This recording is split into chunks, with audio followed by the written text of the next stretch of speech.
Hello दोस्तों, इस बार रतन देवी को व्हीलचेयर में बिठा के उनके घर वाले उनको दिखाने के लिए लाए थे, क्योंकि उनको इधर पीछे की भाग में बहुत दुखता था जब उनको बेड पे लेटाते थे। क्यों? इसके लिए हम मिलते हैं रतन देवी को और उनकी फैमिली। मेरे साथ हैं रतन देवी और भवानी सिंह। रतन देवी जी, अब कितने साल से बीमार हैं? 25 साल। शुरुआत कैसे हुई? शुरुआत कमर से। क्या हुआ कमर में?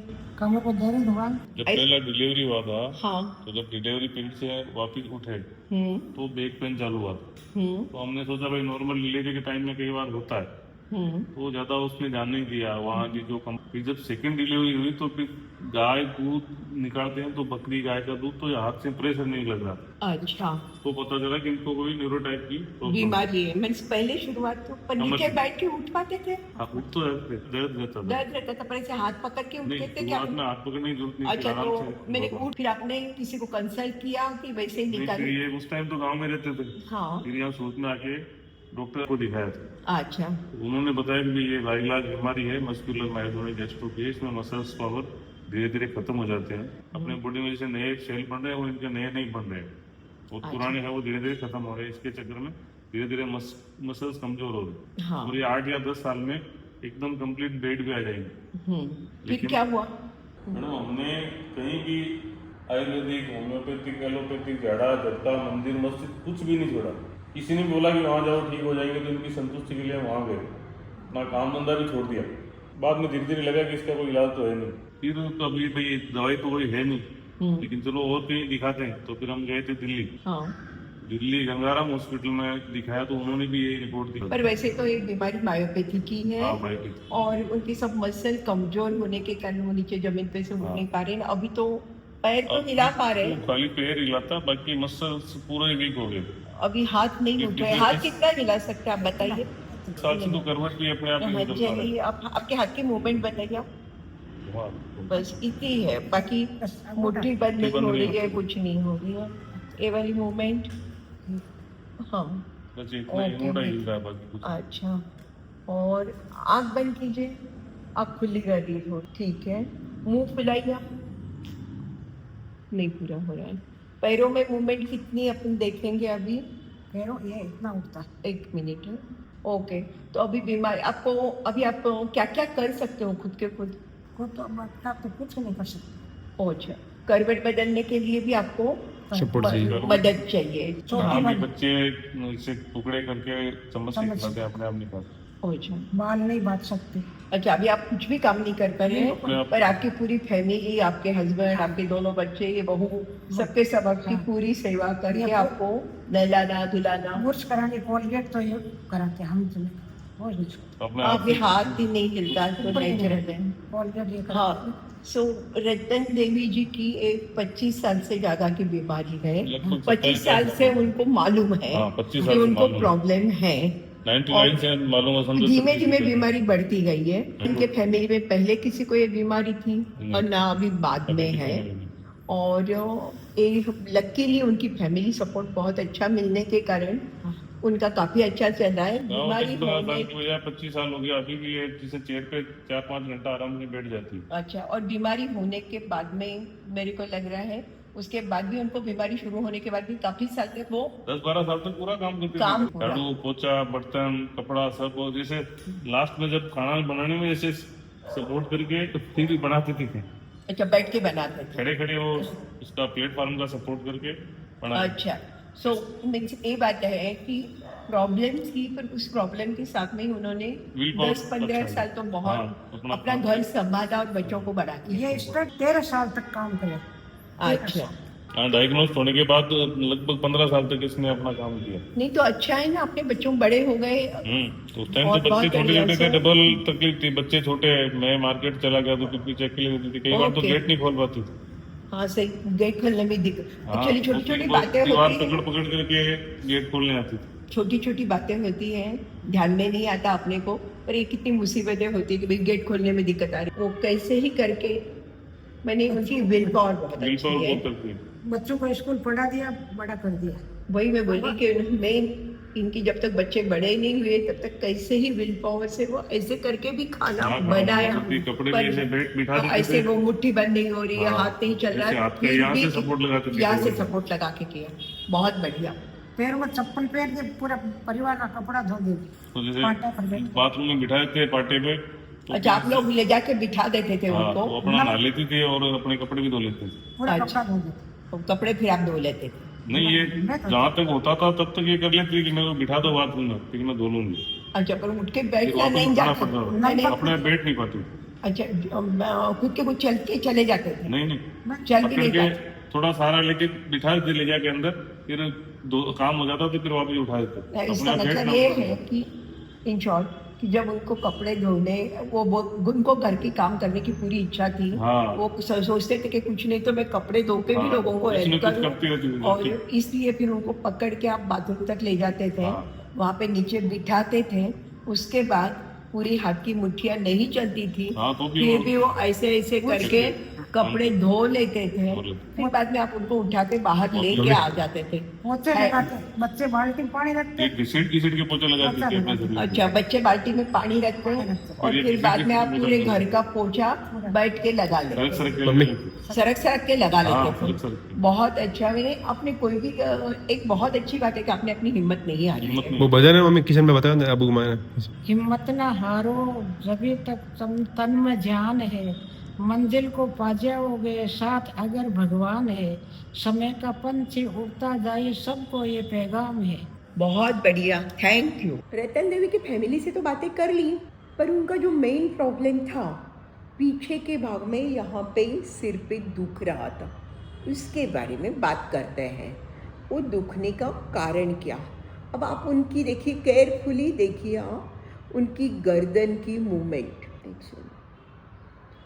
सिर्फ आप देखिए, वापस मैं बताती हूँ, इनकी गर्दन की जो मूवमेंट है यहाँ से है सिर्फ इतनी, और गर्दन कैसे है, ऐसे ऊपर नहीं हो रही है।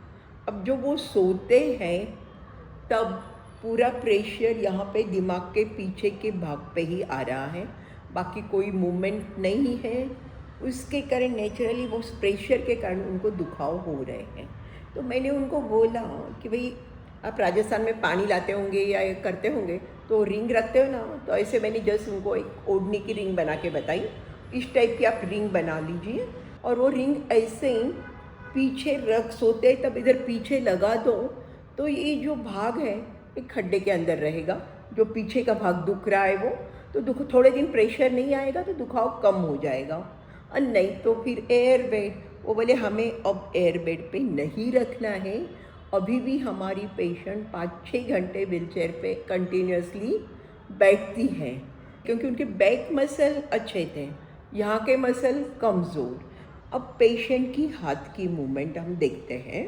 पेशेंट का हाथ मैंने ऊपर उठाया है, सिर्फ अंगूठा और थोड़ा सा यहाँ पे हिल रहा है, बाकी मूवमेंट बिल्कुल नहीं है। पहले भी वो लोग बता रहे थे कि जब उनका ये हाथ की उंगलियां नहीं चलती थी, वो जो भी काम, इवन रसोई भी काफ़ी सालों तक यहाँ पे वो ये सपोर्ट ऐसे लेके ऐसे बनाते थे, रिस्ट से काम करते थे। पैरों की मूवमेंट भी नीचे ऊपर हिप से ही है, नीचे का नहीं है, दोनों पैरों का उनका फुट ड्रॉप था। अब उनकी शुरुआत हुई थी, शायद हो सकता है इनकी 22-23 साल की उम्र हो, उस टाइम से पहली बार उनके ध्यान में कब आया, उनके हस्बैंड के तब ध्यान में आया जब वो गाय का दूध निकालते थे, तो वो बोले जोर नहीं लगता था, मुझे लगता है वो मायोटोनिया था। तो मायोटोनिया में क्या, मसल रिलैक्स नहीं कर पाते वो जल्दी से, तो मिल्किंग मूवमेंट में आपको मूवमेंट करके ऐसे हिलाना पड़ता है, सो वो नहीं वो कर पा रहे थे। दूसरा उनका प्रॉब्लम था डोर बेल का हैंडल खोलने में भी, वो भी ठीक से नहीं खोल पाते थे, उस टाइम पे वो चल भी नहीं पाते थे, कैसे ही करके। तो अब एक पेन का प्रेजेंटेशन कैसे होता है इस बीमारी का, फैमिली हिस्ट्री, अगर हिस्ट्री हो तो आपको आइडिया आ ही जाती है भाई घर में घराने की बीमारी है। अब दूसरा क्या होता है, काफ़ी बार अगर बच्चे हो तो समझो लिखते हैं पेन से, तो पेन की ग्रिप बराबर नहीं आती है और वो जल्दी से हाथ से छूटता नहीं है। आंखें काफ़ी बार वो लोग बंद करते तो जल्दी से खोल नहीं पाते, तो वो रिलैक्स नहीं कर पाते हैं, तो उस पर से आइडिया आ जाती। प्रोग्रेसिव मसल वेस्टिंग, अगर आपने इनके हाथ देखे होंगे ना, तो यहाँ से ठीक है, इसके आगे का भाग एकदम पतला पड़ा हुआ है, तो वो पूरे पूरे स्नायु जड़ जाते हैं। कोई कोई को टोन नहीं रहता, एकदम ढीला लूज, उसके कारण वो गिरने के चांस, अकेले चल नहीं पा, फुट ड्रॉप होगा तो चल ही नहीं पाएंगे, और चलेंगे तो भी उनके वो टोन बिन कम होने से गिरने के चांसेस भी बहुत रहते हैं। उसके सिवा कोई को डायबिटीज़ हो जाता है, किसी को हार्ट ब्लॉक रहता है, कैटरेक्ट होता है, बाकी भी बहुत सारे प्रॉब्लम होते हैं। लकीली इनको इसमें से कोई प्रॉब्लम नहीं था। डिसार्थिया, इनका आवाज़ का वॉल्यूम बहुत कम था, मेरे को बहुत बढ़ा के उनका आवाज़ बढ़ाना पड़ा, क्योंकि उनमें जोश था। उनको खुद की हिस्ट्री खुद ही बतानी थी, उन्होंने जहाँ तक खुद के खुद बताने की कोशिश की। इंटेलेक्चुअल प्रॉब्लम उनमें होगा ऐसे मेरे को लगा नहीं, एकदम बढ़िया था। अब इस पे ट्रीटमेंट क्या है? आपको स्ट्रेचिंग, अगर समझो नहीं तो कॉन्ट्रैक्चर हो जाता है, तो आपको थोड़ा स्ट्रेचिंग करके ऐसे घुमाते रहो, समझो ये भी है, आप मूवमेंट कराते रहो धीमे धीमे, पर मसल में जितनी ताकत है उतनी तो ही काम चलता है। फुट ड्रॉप हो तो फुट ड्रॉप के ब्रेसेस देके भी आप चला सकते हो, तो चलना उनको ईजी हो जाता है, अदरवाइज पेशेंट का चलना बंद हो जाएगा।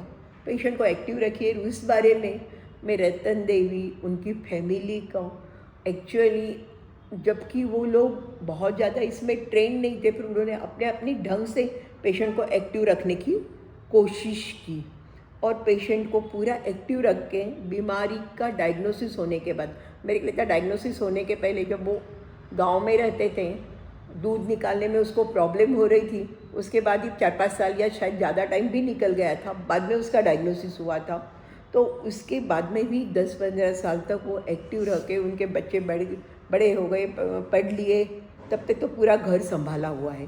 अभी भी वो चेयर पे बैठे रहते हैं कि उसके कारण वो ताकत रहे। उन्होंने एक बात बोली थी, बोला शरीर से तो मैं कमज़ोर हूँ, ठीक है, पर मन से मक्कम हूँ, मैं हिम्मत कभी नहीं हारूंगी, मुझे अच्छे से जीना है। अब ये बीमारी का डायग्नोसिस कैसे होता है? मायोटोनिया डिस्ट्रोफिका, दूसरी ये भी रहती है ट्रॉफिक मायोपैथी की, जिसमें मसल वीक हो जाते हैं। दोनों ही बीमारियाँ जेनेटिक है, पर मायोटोनिया में एक्चुअली आपके मसल रिलैक्स जल्दी से नहीं हो पाते हैं, और उसमें मसल एकदम लूज़ होते हैं। जेनेटिक टेस्टिंग सबके अलग अलग होते हैं, उसके बारे में मैं डिटेल में नहीं जाऊंगी। सिंपल डायग्नोसिस हिस्ट्री होगी तो क्लियर होता है। उसके सिवा ईएमजी में टिपिकली मायोटोनिक आपको ईएमजी मिलता है। मसल बायोप्सी में डायग्नोसिस शायद हो जाता है, पर इतना सब करने की काफ़ी बार ज़रूरत नहीं पड़ती, ईएमजी में ही डायग्नोसिस हो जाता है। किसी को कन्फर्म करना है जेनेटिक टेस्टिंग कर लो। जेनेटिक टेस्टिंग ज़्यादा काम तब आएगा अगर सपोज़ घर में फैमिली हिस्ट्री है और आपको डायग्नोसिस करना है कि भाई बच्चे को मायोटोनिया नहीं है, तो प्रीनेटल डायग्नोसिस भी आप लोग करवा सकते हो। एक ही बात है, ये बीमारियाँ बहुत धीमे धीमे बढ़ती हैं, इसमें बहुत सारी हिम्मत की ज़रूरत पड़ती है।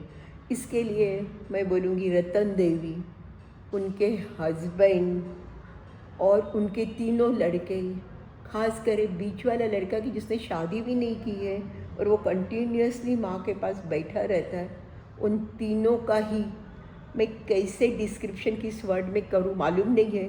वो तीनों यही बताते हैं, प्रेम, पूरा संभालना, केयर, उसके सिवा सेक्रीफाइस, और इतना ज़बरदस्त फैमिली सपोर्ट हो तो पेशेंट की विल पावर अपने आप बढ़ जाती है और जीने की इच्छा हो जाती है।